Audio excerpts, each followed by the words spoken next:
Hello and welcome to my picture-in-picture video commentary for Series 1, first episode of Series 1 for Limmy Show. Welcome to Limmy Show. So let's get started. What can I tell you? What interesting things can I tell you about my series? This sketch is called Double Take, and it's about me looking at me, looking at me, looking at me. This face, you might be wondering, like, what's this face about? I've got it on the cover of the DVD. What's this? What's that face all about? I'm not sure where it comes from exactly, but I think I've been trying to think about it before I came in to do the commentary. Where can I trace this face back to? And I think it comes from when I was wee. I saw Superman 2. You know, the one with the three villains, Zod, General Zod, and Ursa and Non. The guy can't speak. And there's a bit they're in Metropolis, I think it's called. And there's a bit they're blowing everybody. Zod goes like that. Why don't you blow them a kiss? And they blow down the street and they blow everybody away. And Non, the big guy that doesn't speak, his face is like this when he's blowing.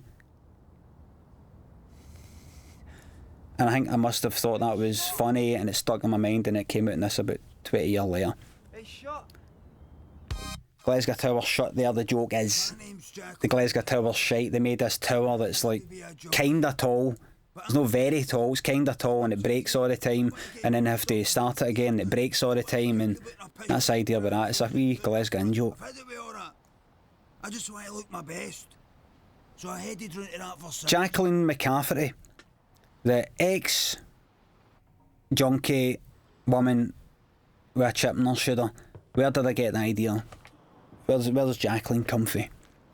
Well, it comes from, I was in LA, I was travelling about 2005, 2006, travelling about my girlfriend Lynn, and we're in LA in this kind of outdoor sort of shopping centre or shopping place. There's a wee garden and all that, there's a wee stream and had a band playing and all that, and all these people were dancing about, like families and that, right? And one of them was this blonde woman, and she was dancing about with a wee daughter, like a wee 8-year-old daughter.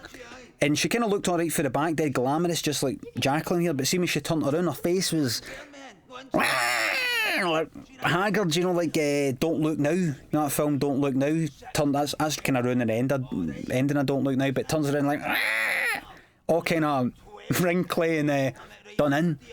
And she was looking at everybody, she was dancing with her wee daughter and then kind of looking about to everybody as if to say, look at me, see, I'm a good ma. I'm a good ma. Look, I'm playing with my daughter. I'm a good ma. And I just got this idea of this woman's been through the mill. She's rough. She's been up to stuff. She's maybe an alkie or a junkie, but she's sorted herself out now. She's got her daughter back, and she's looking about just to make sure nobody's looking down her fucking nose at her. So that's where I got the idea for her fae. Interesting thing about this is, see when we filmed this, see just across the road there, just to the left. That's down the Clyde side. Next to the suspension bridge, there was some kind of fight between like alkies or junkies, and covered in blood and all that, and an ambulance came and everything while we were filming. We were going to point the camera towards it, but we just sort of want to be able to use it. This dance here, this is, some of you are maybe too young to know this, but that was big. 1988, that dancing there, that was big. That shuffling the feet thing, Technotronic, pump up the jam and that, it was huge. I can't do it. Introducing Raymond Mearns in the middle, Tom Brogan on the right there. That was Debbie Welsh in the previous one behind the counter. What time's she getting here? She should be here in a minute. Cool. I'm looking forward to meeting her. Do you know... This sketch here, I love the Twilight Zone, the old black and white ones, the Rod Serling ones, and this is one of these sketches sort of based on it. I love these wee sketches or wee stories where somebody doesn't get something, or something's changed, or something is insane, something's like, you know, kind of double take to something like where's your pal John nowadays? Your pal John no coming out? A pal John? Who's that? Your John the other day, I don't know who you're talking about. When somebody just vanishes or somebody just changes. It's that kind of thing, in fact. So there you go. I think it's my bud, this an old guy. That's the joke there. Hiya. This is Kevin. I think his name's Wally. I'm not sure it's Willie or Billy or William. He's in everything, him.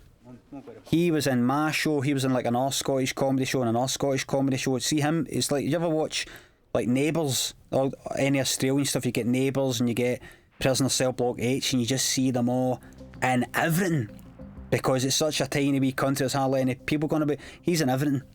He's in everything. Him. You're watching Adventure Call. My name is It's Falconhoof. And I will be your guide on Your guide on your quest. I got the voice for this for, I don't know if you can tell, Robert Carlyle and John Hannah. John Hannah! Let us begin. John Hannah!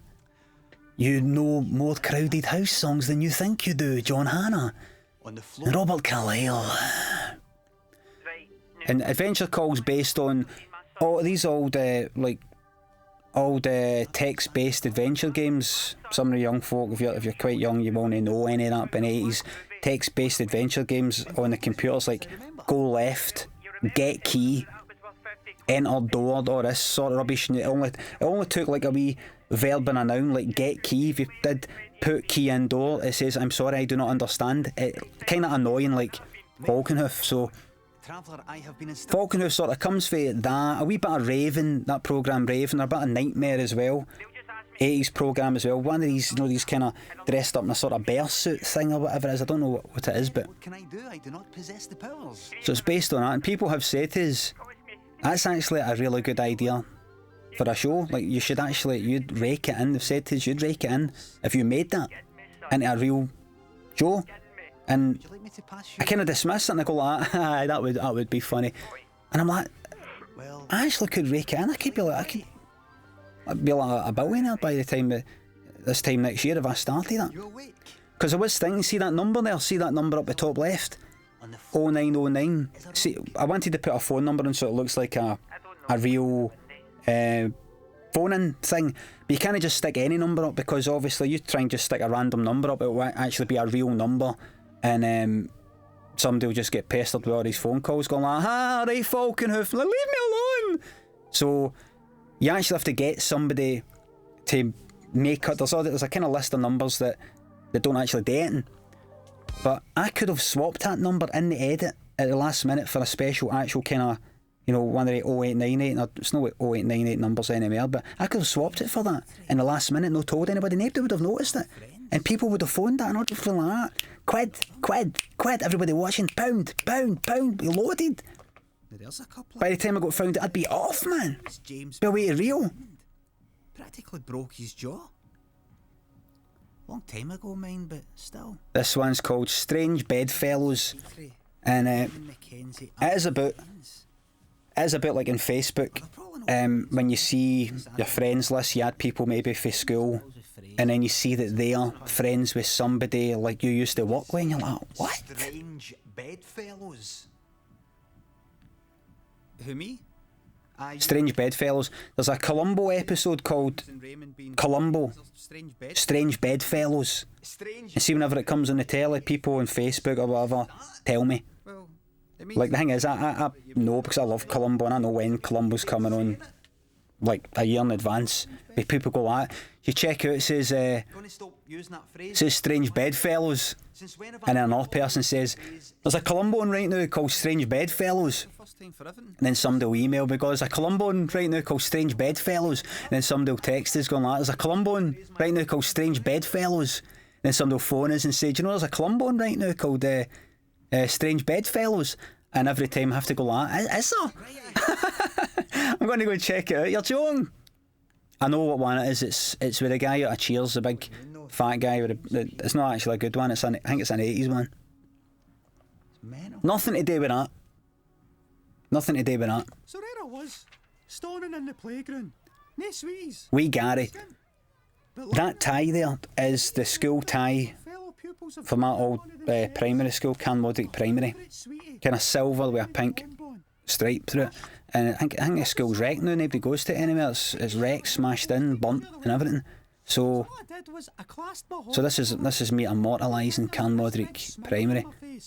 Eventually, my first catch of the day turned up. You hear that voice? Jamesy Black. Jamesy Black! Was like that.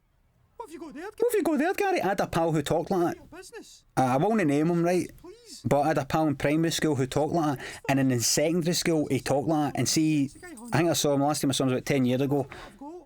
He still talks like that. Guys in his 30s. James, he goes, It's deeper, but it's like, I go, alright, Brian, how's it going? an opportunity. Used to be like that. Alright, kind of sings. And he's a wee bit off his nut. Oh, you need As in, I've taken the piss at him before. I think he's taken the piss at me, and I've went like, oh, shut up. Like, I've went like that, and he chucked half a building brick from my face once. I don't know if it was causing it, but that's the sort of guy you don't want to be taking the piss at. He chucked half a building brick from my face. It was in Darnley, place in Glasgow. I said something to annoy him, maybe the voice, and he just went like that, full force, half a building brick, chucked it from my face, and I ducked. I was like, you're a psycho. You're a psycho. Lying, rat, bastards. I was like, alright, no bother, see. There's a bit coming up here. And I went right up to Big Ramy, the school. The pole crusher. This was real in my primary school, this pole crusher thing. There was a pole that was just at a doorway at the outside of the, the playground. They would do just that there. They would pick people up and they would run them into the pole, or they would just hold them at the pole and go, heave, and just crush your balls, lad, heave. And they would do it to anybody. They grabbed me once. It was like all the ones, see if you're like primary 1 or primary 2, primary 3, the primary 6s and 7s, they would grab you and do it. And it was horrible. They would just go about like sharks, go get him. And they grabbed me once. I just started greeting, no because I was genuinely greeting, but to get him to kind of go, like, as if I got something up with, like, no. And they dropped us. So I never actually got the pole crusher, but I seen it before, and it was horrific, a horrific humiliation. But there's a few people nowadays that kind of have wains because of that pole. In Calmodrick Primary. I actually went to check out Calmodrick Primary School a few months ago just to check out, take me 40s in my old school and everything, and I kind of went into the playground, had a wee look about, and I went, I'm going to tell wee 40 that pole that had the pole crusher that's been taken away. So somebody has got that pole, or that pole's lying somewhere, and many a set of boys has been crushed against that pole. Everything's half price today. This is based on a guy that actually, he recognised me from my website, I think, that I bumped into in some supermarket, big supermarket, and I walked down one aisle and I was holding a big 12-pack of bog roll, right, and he's like, he said, alright Limmy, how's it going? I know you for the website. I was like, alright mate. So, and he was with his bird, and he walked down the aisle away, and I was like, see you later. And then I walked down another aisle, and he was walking up, and I was like, alright. He's like, alright. And his bird was laughing like at him and me, going, I used it in embarrassment. And then I think it happened a third time. Walked down again another aisle. There's me with all my bog rolls. If I need this much bog roll to fucking White Mars, because I do about 100 shites a day or something upwards. 12 bog rolls, and this is what it's based on. It's based on bumping into that guy, and I saw him since. He's a chef somewhere in Glasgow, and I saw him. I was like, all right, did you see the show, the thing? I've kind of based it. He says, aye, I seen it. Aye, you're a douchebag. That's what he called us, and that's a guy from Glasgow, right? He says, no, he never said douchebag. He said douche. He says, aye, you douche. He said it loud because we're part of the company. He went, aye, you douche. I said, what? Did you see it? He says, aye, did you douche? And I'm not sure if he did say douche. I think he did. But it did make me think that if I humiliated him or something, does he think I did it to take a piss at him? What has got into you, mate? Anyway. Just wait till you hear it. This song, this one's called Manhattan Skyline, and this is based on, I got the idea for this What is that? simply for hearing the single. Because you know how like Bros did it in the 80s, and I did it. This kind of boy band or pleasant sounding wee teeny band, and they try and get a bit rocky later. You know, as I've seen, so you're getting your usual stuff. I just pictured people going like that. Goodbye, anyway, man. Is that a hat? I was in a motor once when I was a teenager. I was with a pal who was pals with this kind of older guy, and we got in his motor, And he says, "Mon, he'll give you a lift up the road." It was a Ford Capri. And he says, "Have you heard the new Michael Jackson album?" And I was like, "Michael Jackson?" And he's stuck on Black or White. Sorry to interrupt the show, folks. And I've got a cracking idea. like Black or White, and he had like some good stereo, and he's like, "It's pretty good, isn't it?" And I had to go, "Aye, it's good." I was like, "What's wrong with you?" Benny Harvey, R.I.P. Or let's say you're not old enough to get into pubs yet. Let's say Benny Harvey. write it on the desk. Mate, I just made the name up, right? Compass. It's just, the joke is just what I'm saying here, but I made the name up, but I had to check online first to see, is there a Benny Harvey? MySpace. Because there could be some actor called Benny Harvey that I've never heard. So I checked, couldn't find anybody called Benny Harvey. There's like maybe like one person But not forgotten. like mentioned once that nobody really knows. But see, after I did this Benny Harvey thing, everybody jumped on this guy's Bebo page. Guy called Benny Harvey. Guy, like, I think on the picture in his Bebo page, he's like on a kind of dirt bike. He loves biking and all that. I think he's Australian or from New Zealand. And everybody just went like, "Oh, miss you, big man. R.I.P. Really hate it." Everybody, I always thought you were a ball bag, mate, but I suppose it's pretty shite that you're dead. Somebody said. I thought I was a cracker. The guy's not replied. I've looked through all the comments. He's not replied. He might actually be dead. Was triggered either maliciously or as a practical joke. Mr. Mulvaney. Really? Well, Mr. Mulvaney's in a way sort of disturbance. Have you caught the fellow? based on me in a way that even though I'm an adult, I'm grown up, I still just have these wee urges. I was never some kind of, like when you're younger, people knock like a Mars bar or something like that, or they do a bit of You think I did? that kind of shoplifting. I never did it. I was always a good wee boy. Okay, I'll tell you. But now that I'm older, I just have these wee urges to commit these wee petty wee crimes that are just far too young for me, like graffiti or knocking a Seriously suggesting that I just a Twix or something like that. walk down the corridor So it's a guy, he's just for no reason.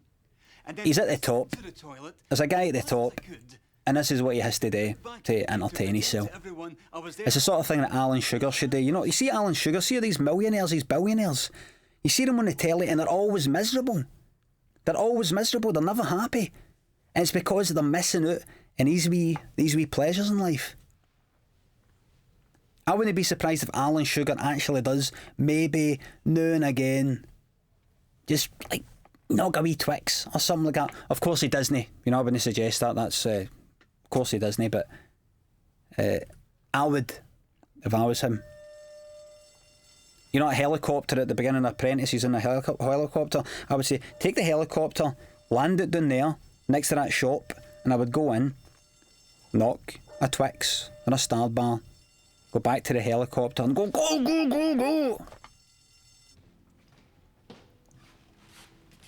Hi, what can I get you? A round of drinks, please. Wait, you see Tom's face here when he shouts this.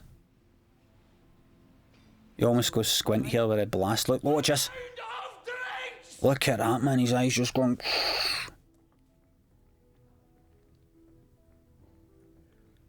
You in the computers? Are you in the computers, son? Do you work the Right, computers? see this guy here? Aye. Well, I've got this a few times this series. I've called him like Urban Legend Man or something like that. it's on the. See that part he's coming away with, like, see if we had an extra finger, then we'd be this like 200 years ahead. That's part that used to come for, the guy I said that I based the voice a wee Gary on, the guy who speaks like that, his dad To begin used to always come away with shit like this. What? See, by now, we would have had an extra finger. And even at about 12-year-old, I knew the guy was full of shite. Nice guy and all that, but just, he was actually a bit of a hard man. And he would come away with these idiotic wee, did you know that? She's just had a 3D scan of her baby. That's amazing, isn't it? The thing is, she's... All the lads watching this DVD will know what I'm talking about here, eh? Pretending to listen. So what I was thinking was maybe I became a master. a pram. A master at this. Would you think? I became a master. You learn, you evolve your technique, you make mistakes. Like, you're not listening, and you learn what made her think that I wasn't listening. It's because I wasn't looking at her. You look at your mistakes, Who's putting and then you correct your mistakes. So you watch your telly. I just look in one. Then look back and go, aye. Change it now and again. Always go, go, aye, aye. And if you're a lassie, look out for that. Look out for these techniques. Just keep putting the bin. Aye, aye. Do I look like a tramp? Just the best thing to do if you're a lassie is just always every 30 seconds. Just ask. What? Ask your man. Are you listening to me? If you've got a man, will you listen to me? Every 30 seconds, say, repeat back the 30 seconds I just said. Every 30 seconds, do it again. It means it's going to take twice as long to tell your story. Your refund. But it's worth it, because if you don't, it's just in one ear and out the other. I'm supposed to know if it's broken if I can't take it out. I'm only kidding. That sounds like I'm pure being offensive towards my girlfriend Lynn. That I don't listen to her. A day listen. I'm only kidding. I'm only putting on an act. Lynn, if you're watching, a day listen to every single word. Every single word.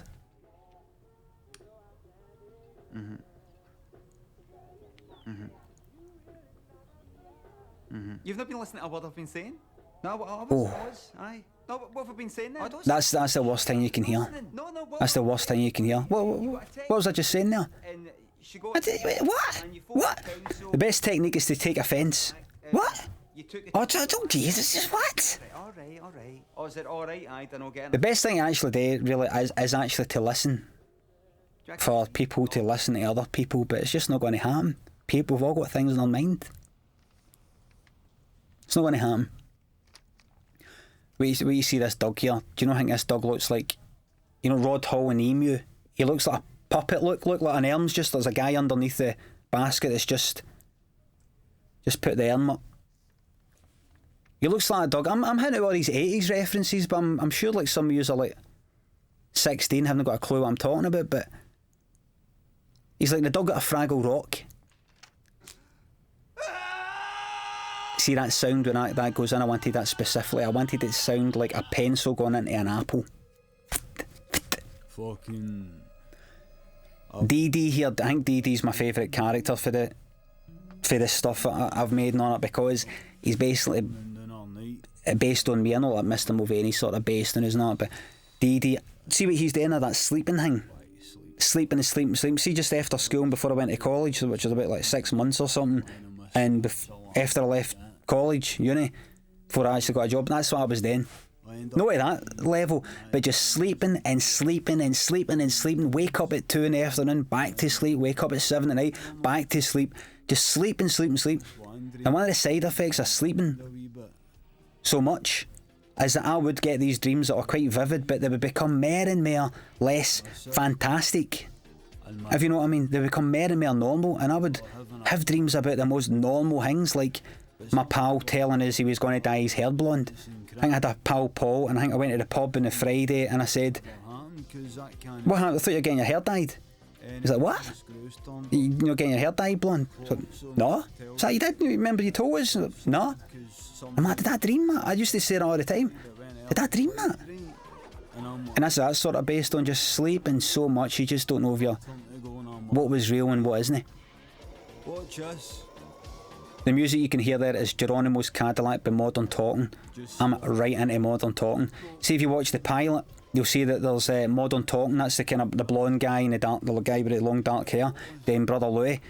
And see, when I watched that, my girlfriend Lynn went like, come on through, see this thing that's on Top of the Pops too.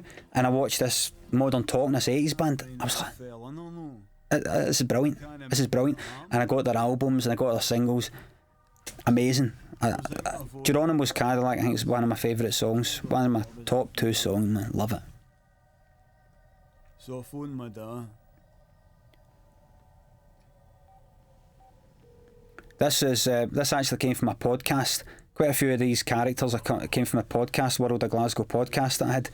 And I think in the podcast that lasted for about 20 minutes, that, or maybe like about quarter of an hour. Oh, I just kind of waffled on, especially with Edie, just talking like that. Just... No, I'm just... Look at my eyes there, man. Confused, right? Just wanting over up the top. What has happened to me? Look, above the eyebrows, just like... It's like somebody's just taking a knife and like slash, under the eyebrow, slash, the lid, slash. Look at that. Take a chicken fillet and just slash. Look at it. What's happened to you, son? What has happened to you, son? See that voice there? That's me putting that voice on a DD's dart. That's exactly what my dad sounds like. Try it. Try it. I suppose if you're a lassie, you can actually make yourself sound like your dad, but... What's happened to you, son? That's what my dad sounds like. Will we know about finishing Cran? I suppose we'll never. Ah! Here we are on the third part of the New Bird sketch. Alright. Alright, where's Sarah? Finished? Aye. See these spots? Was that 'cause you I can't get rid of these spots. See these spots on the side of my head there on the right hand side of my head right here? I can't get rid of them. That's about a year and a half I've had them. Come and go. Can't get rid of them. They're plukes. They're no like warts or anything like that. They're plukes. Can't get rid of them. You see it throughout the whole series. I just couldn't get shot of them. He was an old man. Life, life. Let me tell you something about life. Patronising bastard. This here, this pyramid of cards, represents something. See, to film this had to be a kind of one take job. I mean, it's not as if it's a big explosion or anything like that, but somebody had to stack them up. And if that accidentally tipped that, oh, you were talking about a good 2 minutes would lose. There have been people who have hoped you can't do it. But now, with the end in sight, you're going to show them. Too right. You're Too going right. to show yourself. If you put your mind to it, when you dare, See when this... not only can Somebody had to pull the wee leg away, the door leg away here. No, the door leg, the table leg with a wee string. You can't see it, but you might see that I don't actually bump it. Look, somebody had to say, aye, there it is.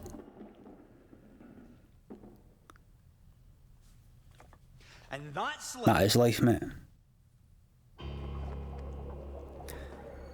Here's the cop. No actually named him, but he's obviously based on the whole kind of maverick cop thing. Like Cobra, Lethal Weapon, they kind of things.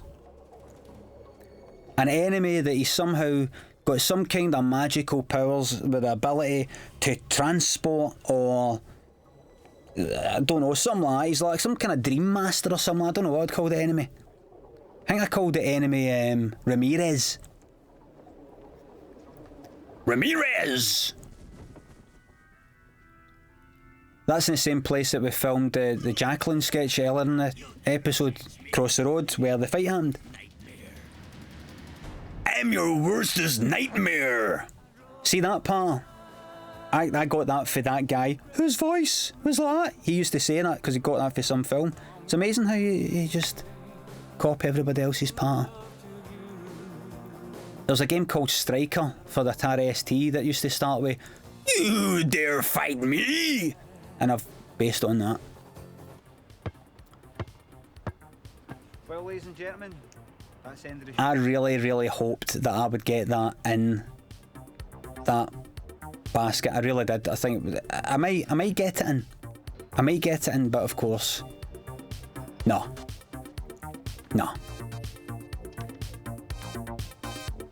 Get it in this time, go on. Oh well, that's us. Finished episode 1, so thanks and hope you watch episode 2. Picture video commentary. Bye. See ya.